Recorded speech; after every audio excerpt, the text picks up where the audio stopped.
Welcome to my channel. Try to hear the latest story. The phone rang at 11:30 at night, jolting me awake from restless sleep. I fumbled for it in the darkness, expecting maybe a wrong number or some telemarketer ignoring the do not call list. Instead, a woman's voice I didn't recognize cut through my grogginess like ice water. "Are you Ron Peterson, Uncle Ron?" Her tone carried urgency that made my stomach drop. I found two little kids outside my apartment building on South Clark Street. They're freezing cold and crying for Uncle Ron. They say their mommy put them in a car to come see you, but the driver left them here and drove away. These babies have been out here for hours. My blood turned to ice. South Clark Street. My sister Jessica's kids, Emma and Tyler. Let me back up to explain how we got to this nightmare. My name is Ron Peterson. I'm 28 years old, and I work as a freelance graphic designer here in Chicago. Well, I'm trying to work as one anyway. The last 3 months have been brutal since my biggest client dropped me for a cheaper overseas team. I've been living in a cramped studio apartment on North Clark Street, scraping by on small jobs and burning through my savings faster than I care to admit. My sister Jessica is 4 years older than me at 32, and she's been going through what you might charitably call a rough patch since her divorce 6 months ago. Her ex-husband Michael moved to Denver, leaving her with Emma, who's 4, and Tyler, who just turned 6.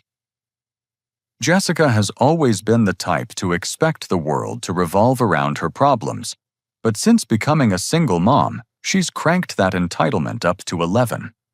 The pattern started about 2 months after Michael left. Jessica would call with increasingly dramatic emergencies that always seemed to require someone else dropping everything to help her. Our parents live in Phoenix, so the burden usually fell on me. At first, I felt sorry for her. Divorce is hard. Single parenting is harder, and I wanted to be a good brother and uncle. But Jessica never asked politely. She demanded. She'd call at 7 in the morning saying her babysitter canceled, and she absolutely had to have someone watch the kids while she went to some appointment that couldn't possibly be rescheduled. When I'd mentioned that I had work commitments or couldn't afford to lose a day's pay, she'd launch into guilt trips about how family comes first and how selfish I was being. The breaking point came yesterday morning. I was getting ready for the most important job interview of my career when Jessica called already in full drama mode before I even said hello. "Ron, thank God you answered. I need you to watch Emma and Tyler today. My babysitter just texted that she's sick, and I have an appointment at 11 that I absolutely cannot miss. I'm talking life or death important here." I took a deep breath, trying to stay calm. "Jessica, I can't today. I have that interview I told you about last week, the one with Morrison Marketing Group. This could be my chance to get back on my feet financially." An interview. Her voice dripped with disbelief. "Ron, these are children we're talking about. Your niece and nephew. They need family right now, not some random babysitter who might not even show up." "I understand that, but I've been unemployed for 3 months. I'm behind on rent, my credit cards are maxed out, and this interview could change everything. Surely you can reschedule whatever appointment you have." Reschedule. Jessica's voice hit that pitch that meant she was about to completely lose it. "Ron, this is a spa appointment I booked 6 weeks ago. Do you have any idea how hard it is to get an appointment at this place? I've been looking forward to this for months.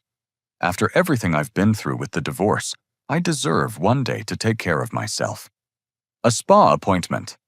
She wanted me to blow off a career-changing interview for a spa appointment. "Jessica, I'm sorry, but no. I can't do it today.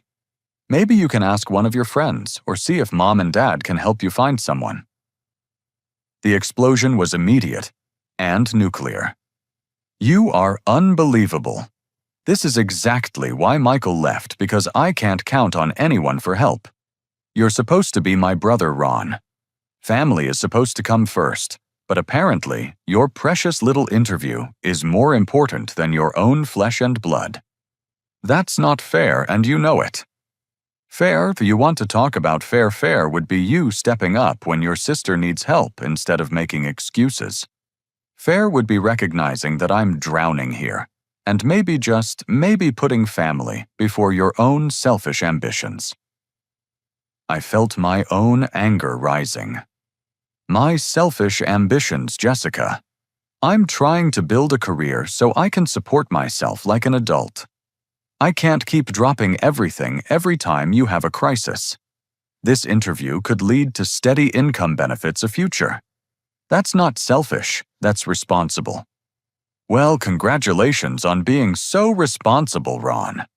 I hope your interview goes great while your niece and nephew wonder why Uncle Ron doesn't care about them anymore.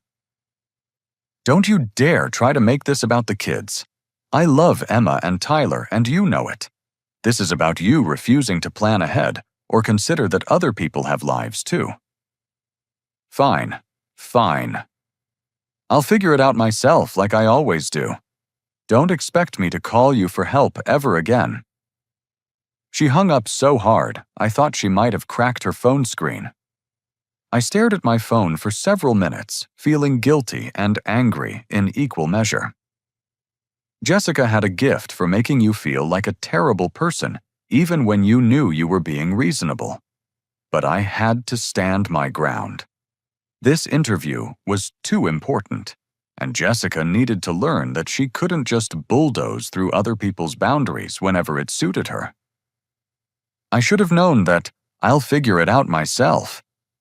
In Jessica speak meant I'll do something so reckless and dramatic that you'll wish you'd just said yes in the first place. The climactic twist that I discovered later made my blood run cold. Jessica hadn't called a legitimate ride-sharing service at all. She'd used some sketchy app called Quick Ride that connects you with unlicensed drivers looking to make cash under the table. Worse, when she gave the driver my address, she'd been so flustered and angry that she said South Clark Street instead of North Clark Street. The difference between those two neighborhoods in Chicago isn't just geographical, it's a matter of safety and common sense. Now standing in my apartment at nearly midnight, with that stranger's voice still echoing in my ears, all the anger I'd felt toward Jessica evaporated into pure terror. I threw on clothes and grabbed my keys. My hands shaking so badly, I could barely get them into the ignition. The drive to South Clark Street felt like it took hours, even though I was speeding through empty streets and running red lights.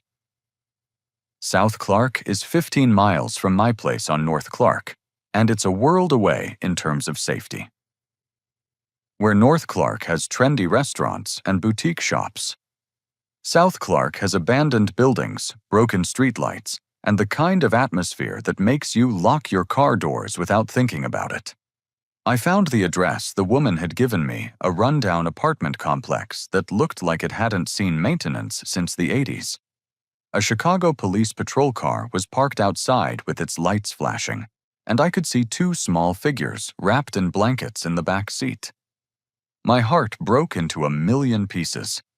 Officer Martinez, a veteran cop with kind eyes, met me as I ran toward the car. "You must be Uncle Ron. These brave kids have been asking for you." Emma and Tyler looked so small and fragile, wrapped in those police blankets.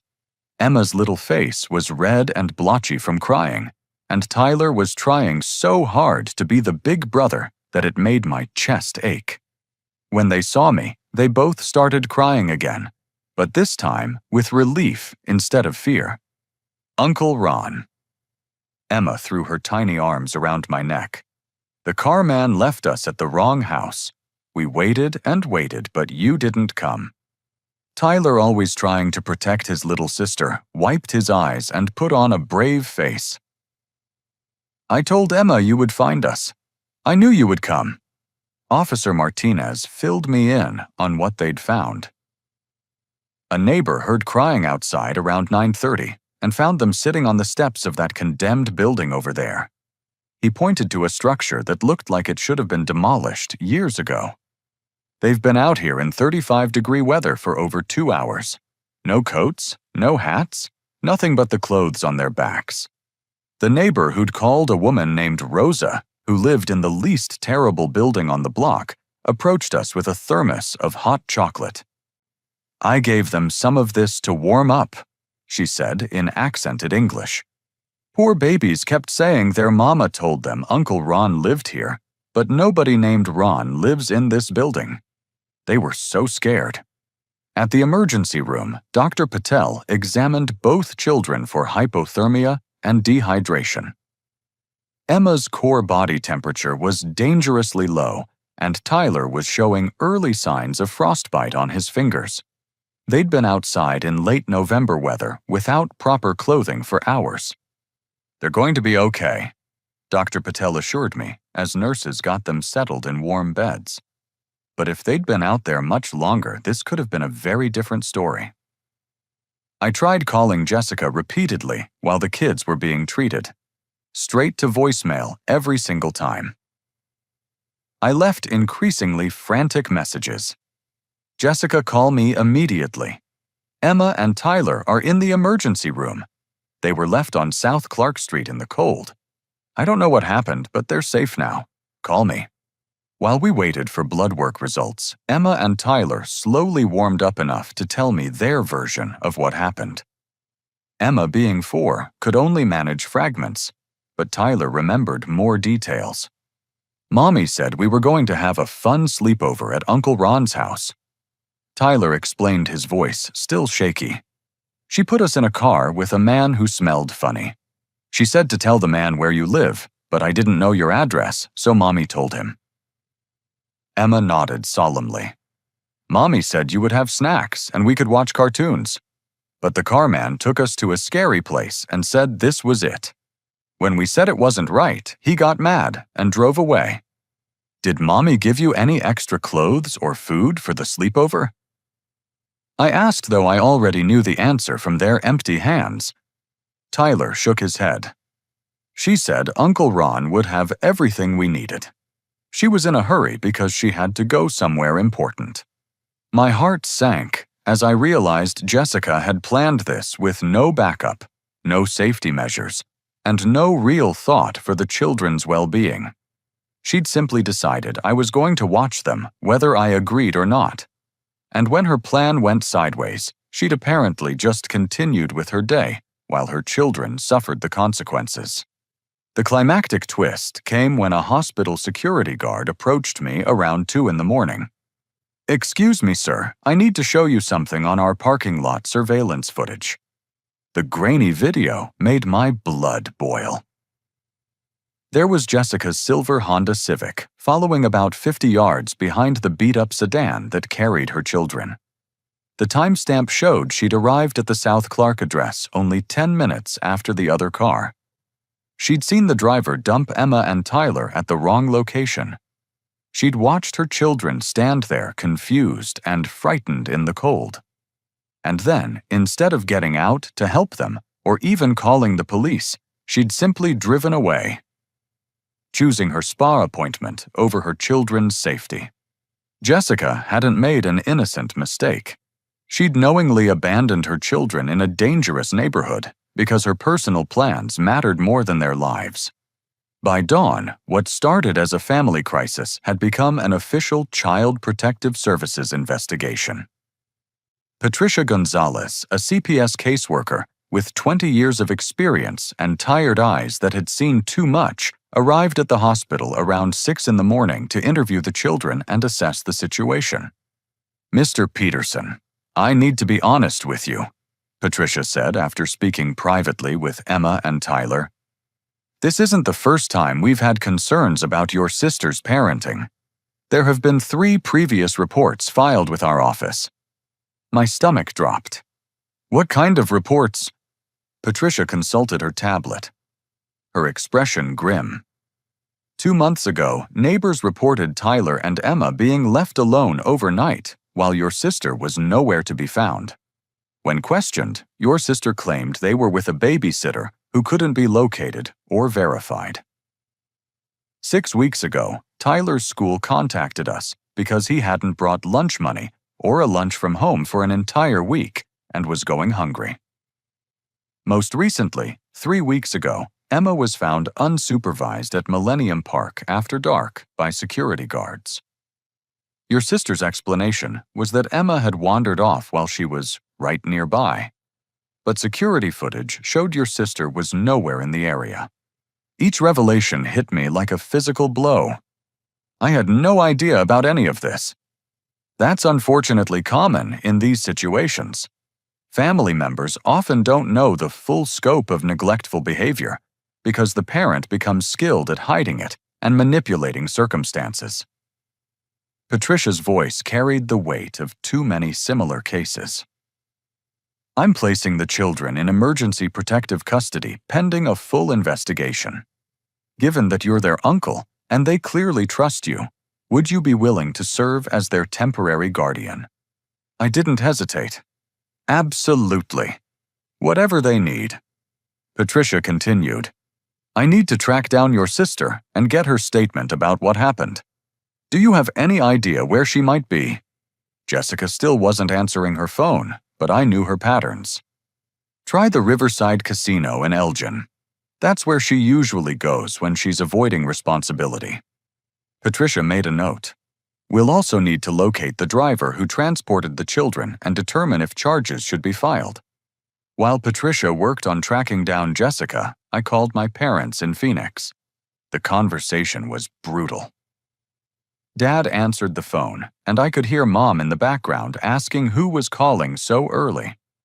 Dad, it's Ron. I'm at Chicago Memorial Hospital with Emma and Tyler.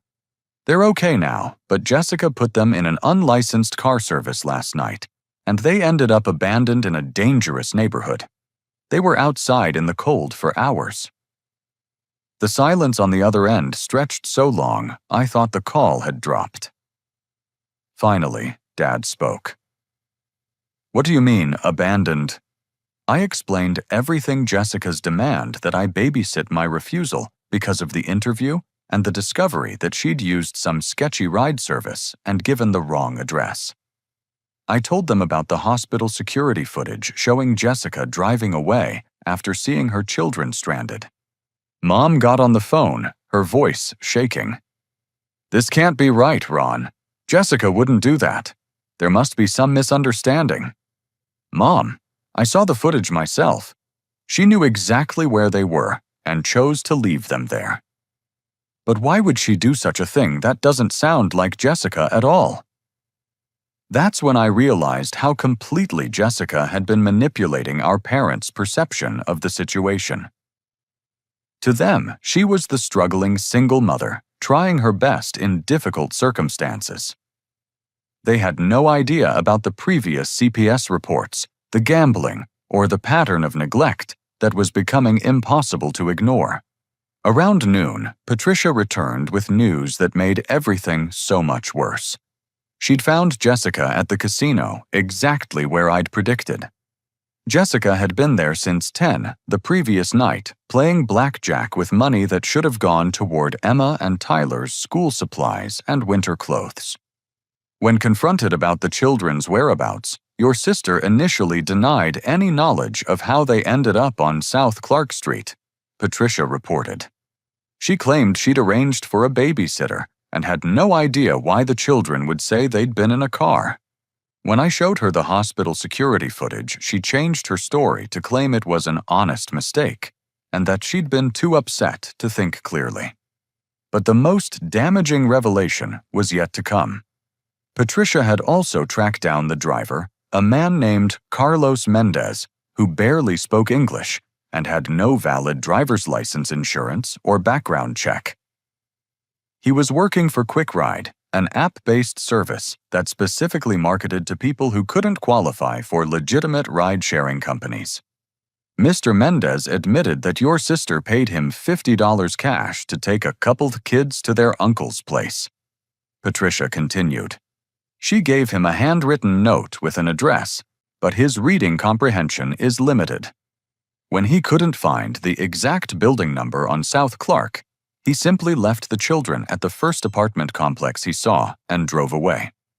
The climactic twist that shattered my remaining illusions about Jessica came when Patricia showed me phone records from the past 3 months. Jessica hadn't just been lying about this incident, she'd been systematically deceiving our entire family. Your parents have been sending your sister $300 per month to help with childcare expenses, Patricia revealed. According to bank records, that money has been going directly to online gambling sites and casino ATM withdrawals. Meanwhile, she's been telling your parents that you've been refusing to help with babysitting, and that she's struggling to manage everything alone. I stared at the printouts in disbelief. All those times Jessica had called me demanding help, she'd been telling our parents the exact opposite, that I was the unreliable brother who wouldn't step up for family. She'd been playing both sides, extracting money from our parents while painting me as the villain who forced her into desperate situations. Jessica hadn't just endangered her children through negligence. She'd orchestrated an elaborate web of lies designed to manipulate everyone around her while she pursued her gambling addiction with money meant to care for Emma and Tyler. My parents arrived from Phoenix that afternoon, and their first words to me weren't the supportive embrace I'd expected. Dad's face was stern. Mom's eyes were red from crying, and both of them looked at me like I was the source of this entire disaster. Ron, we need to understand what really happened here. Dad said, his voice carrying the weight of judgment.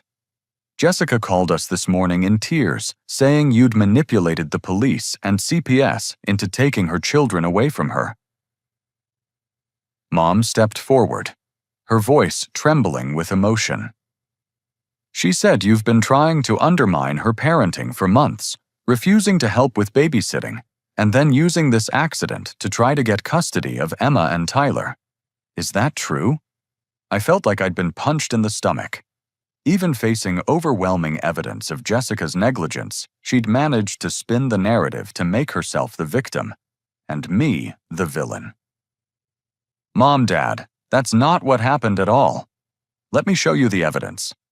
Over the next hour, I walked them through everything: the CPS reports, the hospital security footage, the casino records, and Patricia's investigation findings. I played them the voicemail messages Jessica had left me, including one from 2 weeks ago, where she'd screamed at me for not being available to watch the kids while she went on a date. The transformation in my parents' understanding was gradual and painful to watch. Dad's stern expression slowly crumbled as he processed the hospital footage. Mom kept shaking her head and saying, "This can't be right," even as the evidence mounted. But she seemed so overwhelmed when she called, Mom insisted. She was crying and saying how sorry she was that things had gotten so out of hand. She said she'd made one mistake with the address, and now everyone was treating her like a criminal. One mistake. I pulled up the CPS files on Patricia's tablet. Mom, this is the 4th time in 2 months that Emma and Tyler have been in danger because of Jessica's choices. The previous incidents just didn't make the news because the kids didn't end up in the hospital. That's when Patricia arrived with Jessica in tow for a mandatory family conference.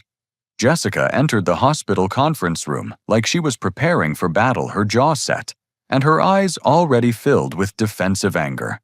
She'd clearly been rehearsing her victim narrative during the drive.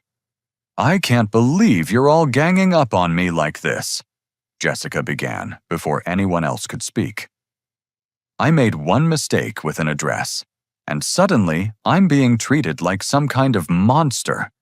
Ron, I can't believe you called CPS instead of just handling this as a family issue." "Jessica, I didn't call CPS," I replied as calmly as I could manage. "The hospital called them because your children were treated for hypothermia after being abandoned in a dangerous neighborhood." abandoned. That's a horrible word to use. I arranged childcare, and there was a miscommunication with the address. These things happen to every parent. Dad leaned forward, his voice carefully controlled. Jessica, we've seen the security footage. You followed the car to South Clark Street. You saw Emma and Tyler standing there alone, and you drove away without helping them. For just a moment, Jessica's mask slipped, and I saw panic flash across her face. Then she doubled down with renewed fury. You don't understand the pressure I was under. I had an important appointment that I'd been planning for weeks. I thought they'd figure out they were at the wrong place and call me, and then I'd come back to get them. I never imagined they'd just stand there in the cold. You thought 4-year-old Emma and 6-year-old Tyler would figure out they were in the wrong neighborhood and handle the situation themselves. Mom's voice was barely above a whisper, but it carried more disappointment than I'd ever heard from her. This is exactly what I mean. Jessica's voice rose to that familiar pitch that meant she was about to completely lose control. Everyone is looking for ways to blame me instead of recognizing that I'm doing my best in an impossible situation. Ron has been undermining me for months, refusing to help when I need it most, and now he's using this accident to try to steal my children. Patricia, who had been quietly observing the family dynamics, chose this moment to drop the bomb that would change everything. Ms. Peterson, there's something else we need to discuss. During our investigation, we discovered that Emma and Tyler aren't your only children who have been involved with our department. The room went dead silent. Jessica's face went white, then red, then white again. What do you mean? Dad asked. Patricia consulted her files. Ms. Peterson has another child, a 2-year-old named Mason, from a previous relationship. Mason was removed from her care 8 months ago and is currently in foster care due to documented neglect and abandonment. The revelation hit our family like a physical explosion. Mom actually gasped out loud. Dad's face went through a series of expressions I'd never seen before, and Jessica, caught in a lie so enormous that even she couldn't spin it, finally dropped her victim act and went on the attack. That's completely different, she screamed. Mason's father was abusive, and I was trying to protect him by keeping him away from that situation. CPS didn't understand the context, and they overreacted to a few missed appointments and misunderstandings. Missed appointments. Patricia's voice carried the weariness of someone who'd heard every excuse imaginable. Ms. Peterson, you left Mason alone in your apartment for 3 days while you went to Las Vegas. He was found by landlord management when neighbors reported continuous crying. He was severely dehydrated and malnourished. The climactic twist that finally shattered Jessica's web of lies was the simplest truth of all she'd been using Emma and Tyler as props to maintain her image as a devoted mother while actively neglecting all 3 of her children. Mason's removal from her care hadn't been a wake-up call to change her behavior. It had been a lesson in how to hide her negligence better. Jessica had never been overwhelmed by single motherhood. She'd been overwhelmed by maintaining elaborate lies while pursuing her gambling addiction, and Emma and Tyler had simply been lucky enough to have family members who eventually noticed the pattern. Within 48 hours, Jessica had hired a lawyer using money she'd borrowed from our devastated parents under the pretense of fighting for her children. Attorney Marcus Webb specialized in family court cases, and he was exactly the kind of smooth-talking advocate who could make black seem white if the price was right. Jessica's legal strategy became clear during the emergency custody hearing, paint herself as the victim of a vindictive brother who had manipulated a minor incident into a full-scale custody grab.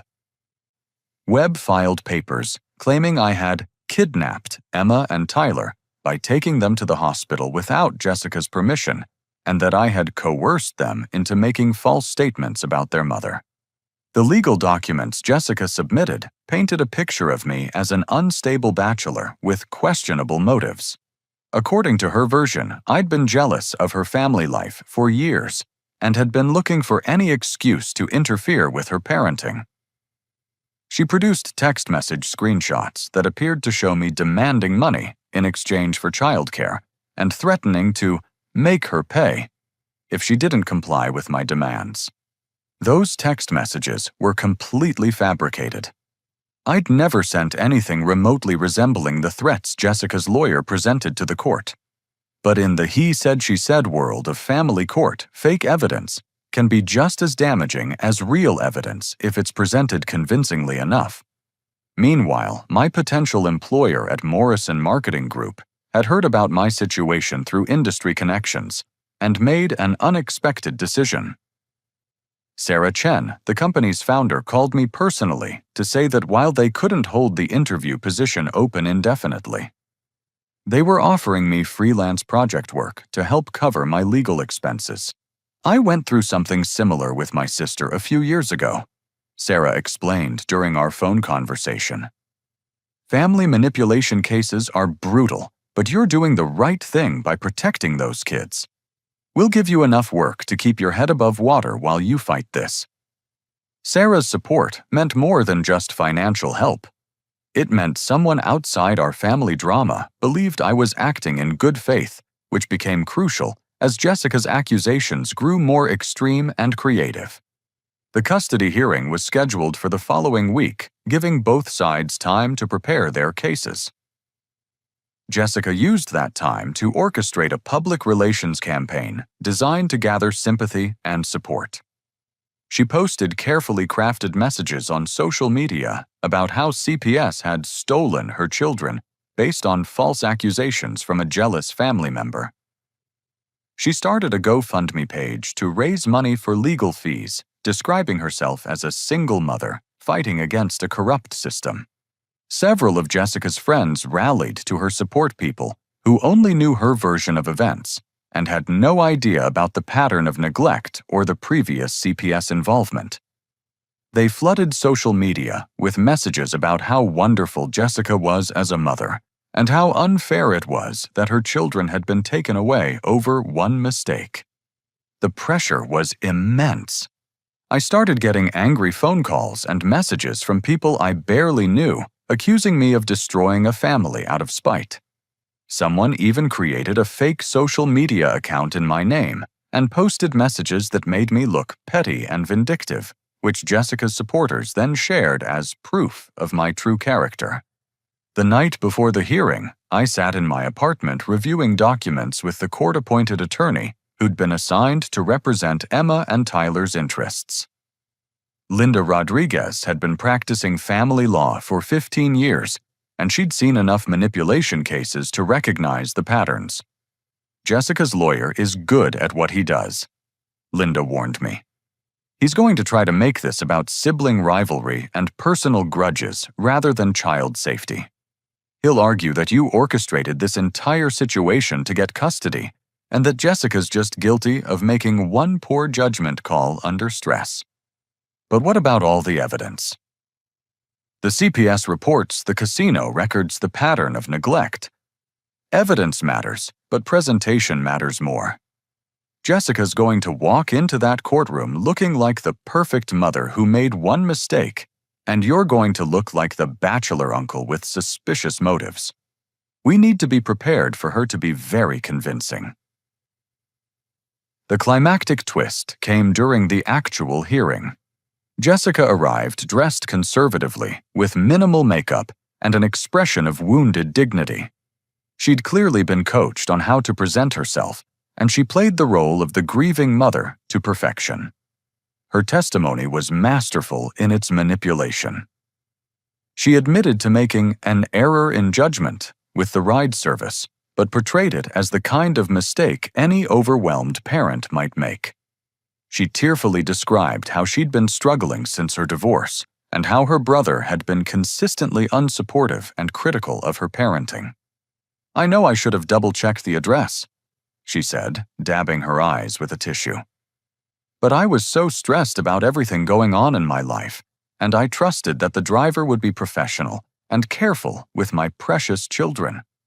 When I realized what had happened, I was devastated. The last thing I ever wanted was for Emma and Tyler to be hurt or scared.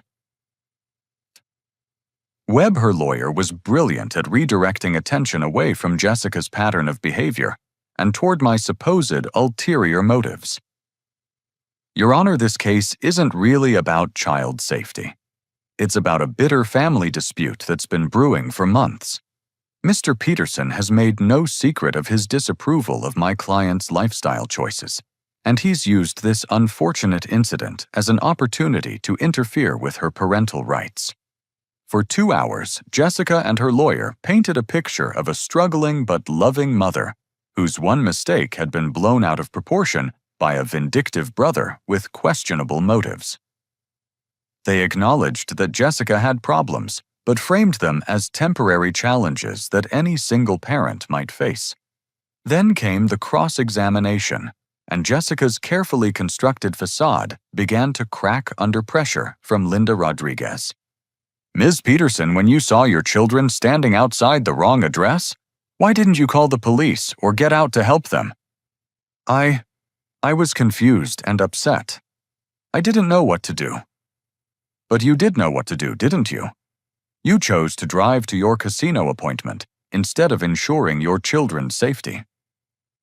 That's not... I thought they would figure out. You thought a 4-year-old and a 6-year-old would figure out they were in the wrong neighborhood and handle the situation themselves. Jessica's composure finally shattered. I didn't want to miss my appointment. I'd been planning it for weeks, and I thought Ron would figure it out eventually and come get them. I didn't know they'd just stand there. The courtroom went silent. Jessica had just admitted under oath that she'd prioritized her personal appointment over her children's immediate safety. She'd acknowledged that she'd expected me to figure it out eventually and handle the consequences of her poor planning. Judge Maria Santos, who had been listening with increasing concern throughout the testimony, leaned forward with a stern expression. Ms. Peterson, are you telling this court that you saw your minor children stranded in an unfamiliar neighborhood and chose to continue with your personal plans rather than ensure their safety? Jessica realized her mistake too late. Her lawyer was making frantic hand gestures trying to get her to stop talking, but the damage was done.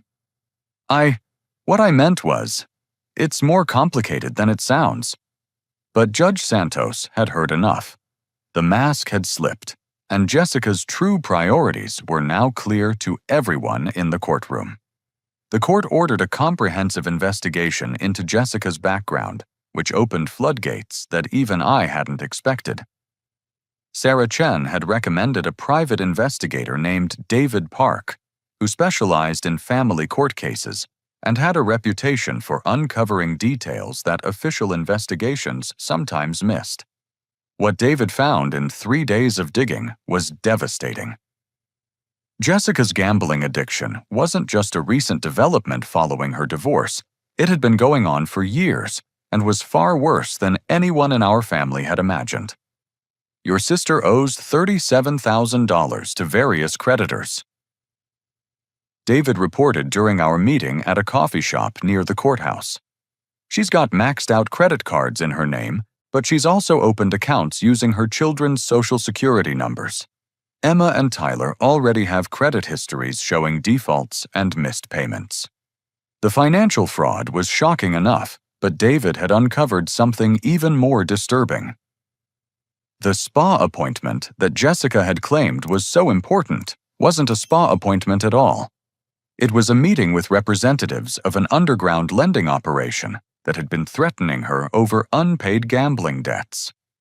The casino surveillance footage shows her meeting with 2 men who work for a loan shark named Vincent Torres. David explained, showing me printed screenshots.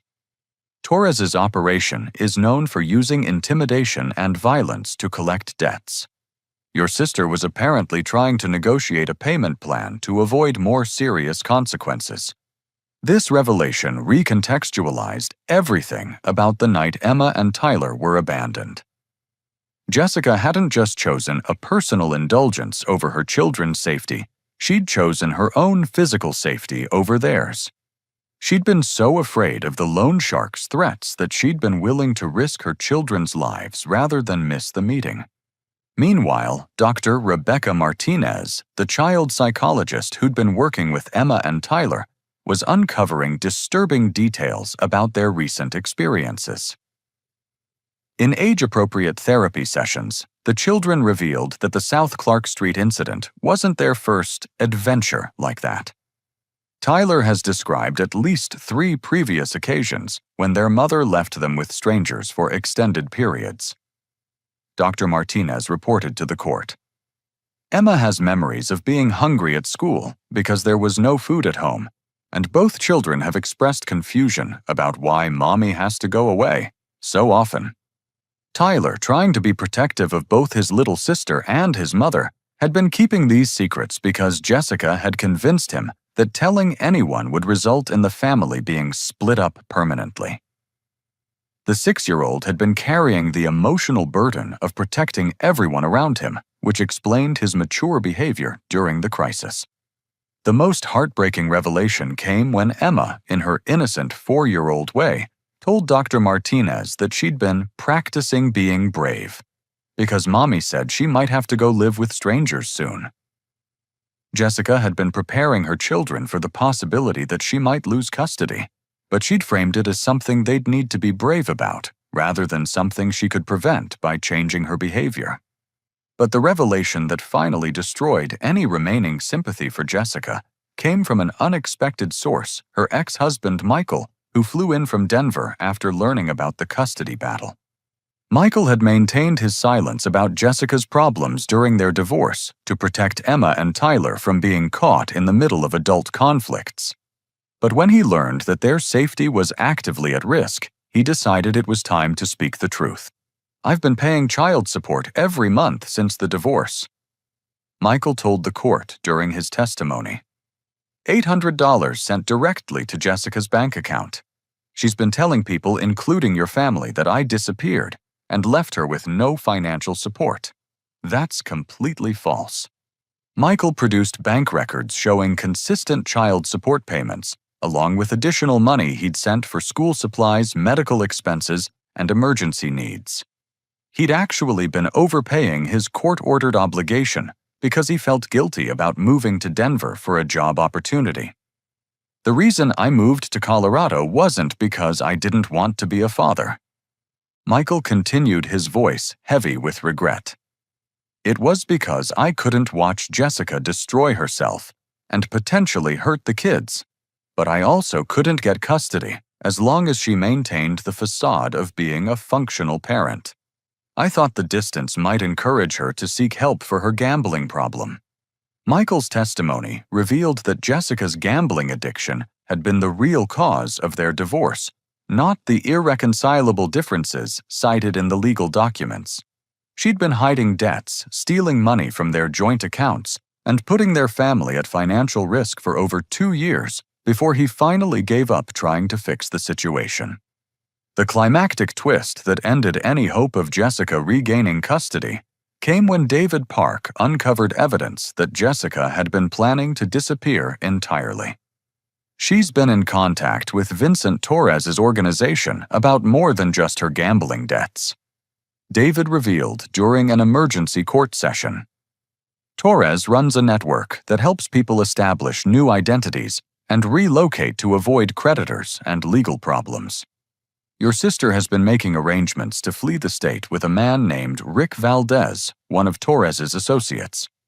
The evidence was damning apartment applications in another state under a false name research into how to dissolve parental rights voluntarily and travel reservations for 2 adults with no children. Jessica had been planning to abandon Emma and Tyler permanently and start over with a new identity, leaving them to become wards of the state. When confronted with this evidence, Jessica's lawyer immediately withdrew from the case, unwilling to represent a client who had been actively planning to commit multiple felonies.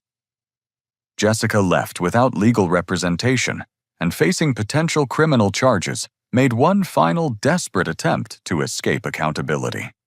On the day before the final custody hearing, airport security arrested Jessica at O'Hare International Airport. She was traveling with Rick Valdez under forged documents, carrying $23,000 in cash from bank accounts belonging to our parents and attempting to board a flight to Mexico. The arrest revealed the full scope of Jessica's deception. She'd stolen money from our parents' retirement accounts, forged their signatures on financial documents, and convinced them to give her access to their credit cards for emergency expenses related to the custody battle. She'd used their devastation over the family crisis to manipulate them into funding her escape plan. Jessica hadn't just abandoned her children for her gambling addiction. She'd orchestrated an elaborate fraud to steal from our elderly parents and planned to disappear forever, leaving everyone else to deal with the consequences of her choices. 6 months later, I stood in the kitchen of Michael's house in Denver, watching Emma help Tyler pack his lunch for his first day at his new school. The transformation in both children was remarkable. Emma had gained weight.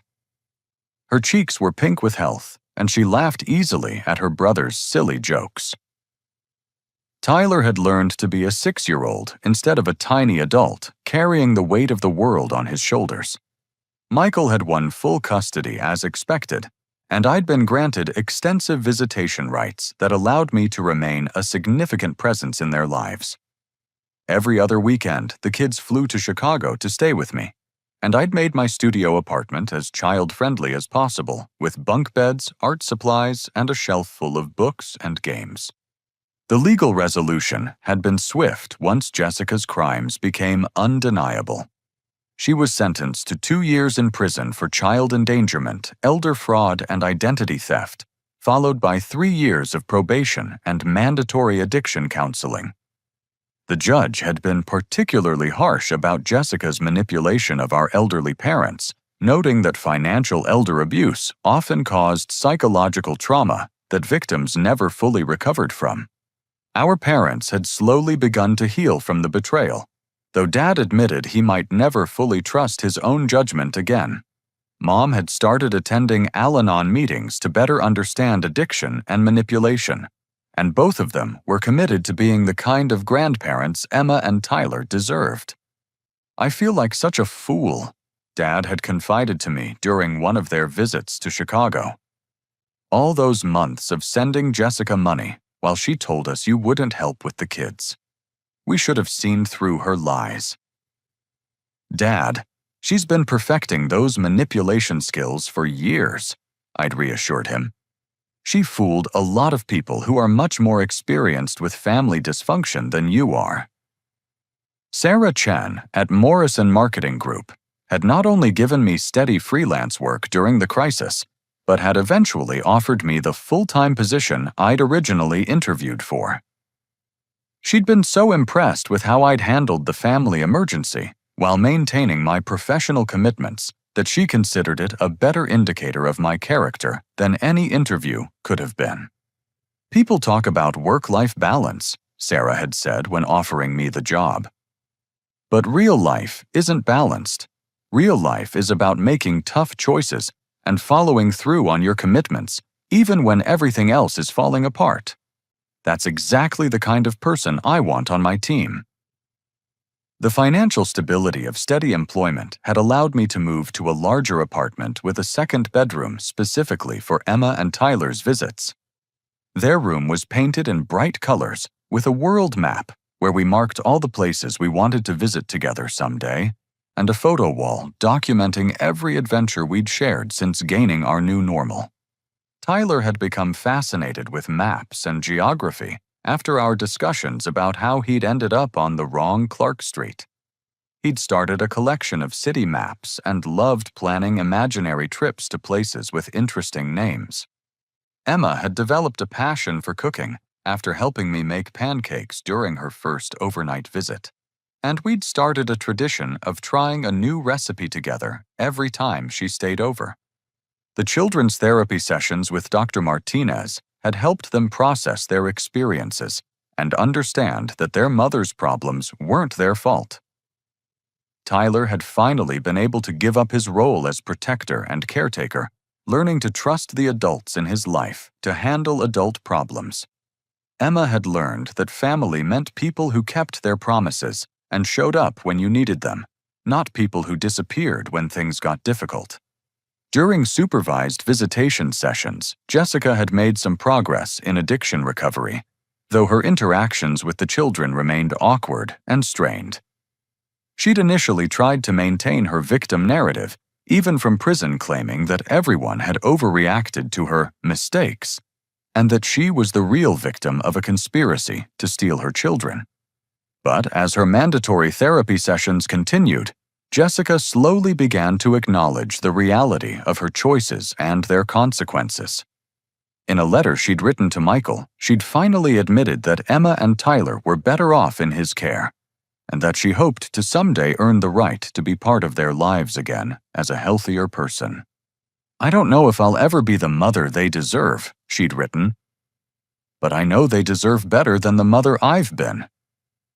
The most meaningful moment of healing had come 3 months ago when Tyler had drawn a picture of our family for a school project. The drawing showed Michael, Emma, himself, and me standing in front of a house with a big sun overhead and flowers in the yard. When his teacher asked about the picture, Tyler had explained, "These are the people who take care of me and make sure I'm safe." He hadn't included Jessica in the drawing, not out of anger or resentment, but because he'd learned to define family as people who showed up consistently and put his needs first. At 6 years old, he'd developed a wisdom about relationships that many adults never achieve.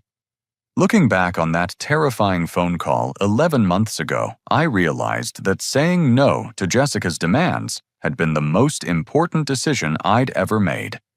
If I'd canceled my interview and taken the kids that day, Jessica would have learned that her manipulation tactics worked, and the cycle would have continued until something even worse happened. The life lesson that emerged from our family crisis was both simple and profound. Sometimes the most loving thing you can do for someone is refuse to enable their destructive behavior, even when they're family. True love isn't about avoiding conflict or keeping everyone happy in the moment. True love is about protecting the innocent and holding people accountable for their choices, even when it's difficult and painful. Jessica had spent years testing boundaries and discovering that emotional manipulation could get her what she wanted without forcing her to face consequences. Every family member who gave in to her demands, every friend who made excuses for her behavior, and every system that overlooked her red flags had inadvertently taught her that other people would always clean up her messes. By finally saying no and refusing to enable her behavior, I'd forced Jessica to confront the real-world consequences of her choices. It had been devastating for everyone involved, but it had also been necessary to protect Emma and Tyler from a future of increasing neglect and abandonment. Emma and Tyler had learned that they were worthy of love that didn't come with conditions or chaos. They discovered that adults could be trusted to follow through on promises and prioritize their safety above personal convenience. Most importantly, they'd experienced what it felt like to be truly protected, not just by people who claimed to love them, but by people whose actions consistently demonstrated that love. Michael had learned that sometimes protecting your children means making difficult decisions that feel selfish in the short term, but are necessary for their long-term well-being. Moving to Denver had felt like abandonment, but it had ultimately positioned him to provide the stable home environment Emma and Tyler needed. Our parents had learned that enabling behavior they thought was helping had actually been making the situation worse.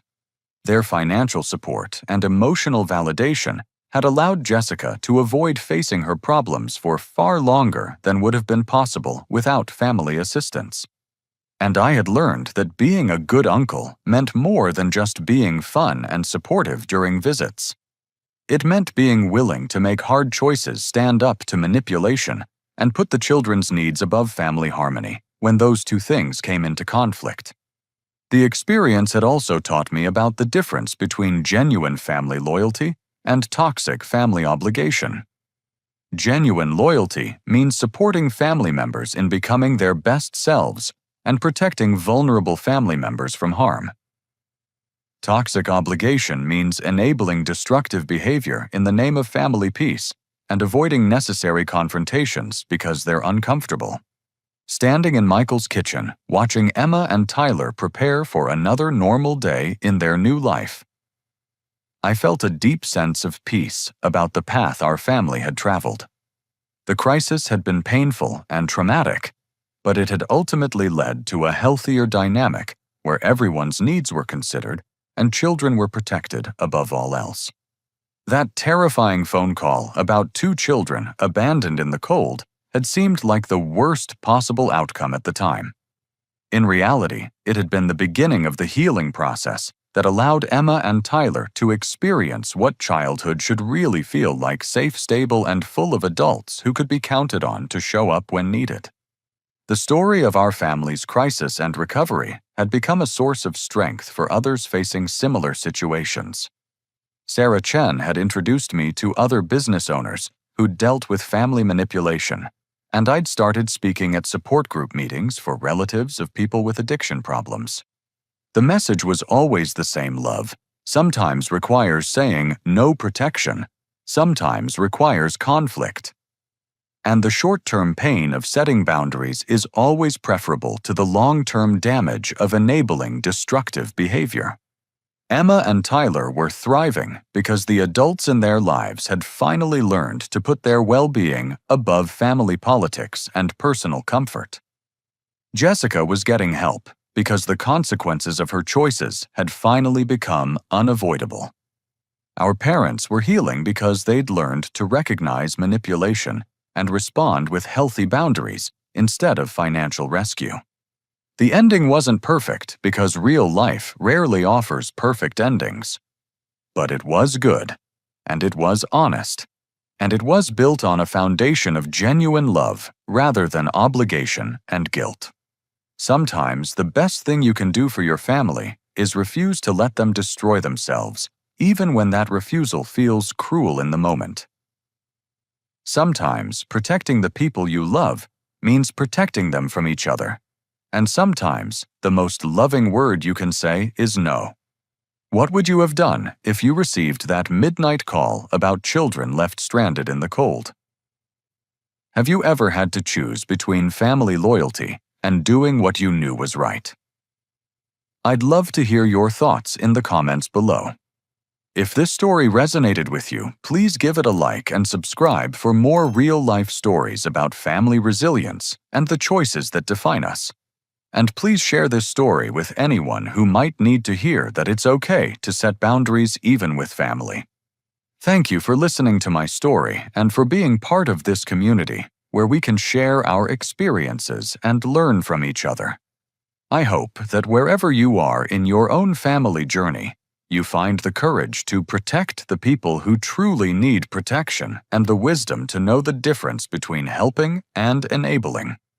Until next time, take care of yourselves and the children in your life who depend on you to make the right choices, even when they're the hardest ones.